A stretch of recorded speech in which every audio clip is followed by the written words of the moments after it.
سلام كمسك الختام. به نام خداوندی بخشنده و مهربان. پیام دارم به برادران و خواهران مسلمانی که به ریبسرایی مشغولند.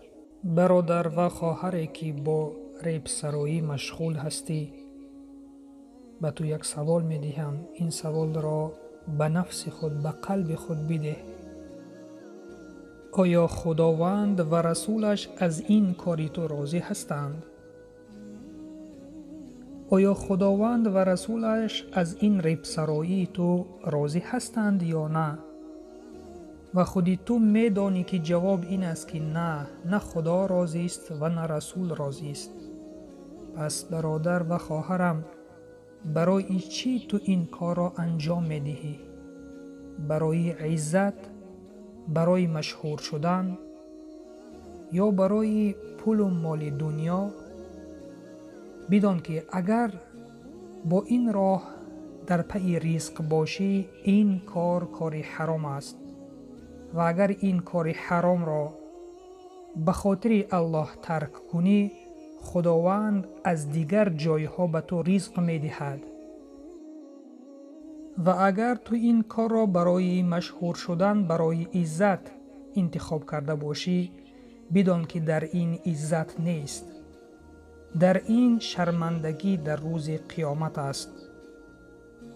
اگر عزت خواهی، اگر مشهور شدن بخواهی، پس بازگرد به قرآن و نظر بکن که مشهور شدن و عزت در چیست و بهترین شخصان در نزد خداوند کیها هستند.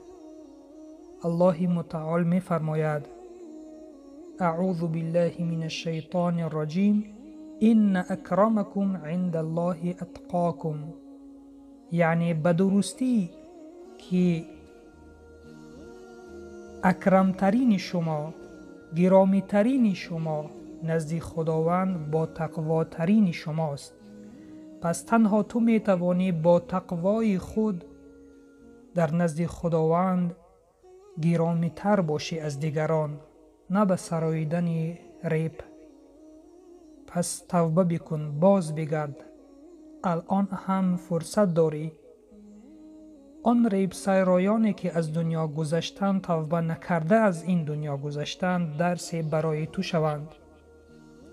و تو الان حیات داری.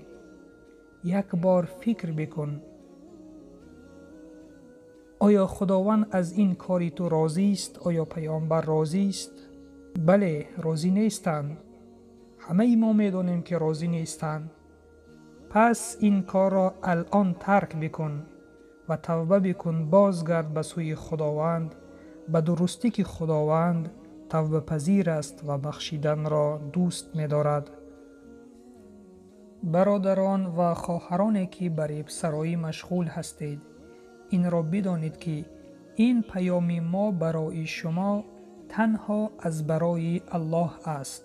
چون برگردن هر یک برادر مسلمان واجب است که خطاگی برادران خود را اصلاح بکند. و نمی خواهم که هیچ یک از شما را رنجانم. به همین سبب نامهای شما را ذکر نکردم. این یک پیام عمومی است به هر یک شما. اگر قبول کردید، توبه کردید، الحمدلله. و اگر نه، در حق شما دعا میکنیم که خداوند شما را به راه راست هدایت بفرماید. از این گناه، از این کاری که تنها در آن شیطان راضی است، شما را خداوند باز دارد، به راه راست، به راه صراط المستقیم هدایت بفرماید. و سلام بر آن شخصانی که راه هدایت را پیش گرفتند.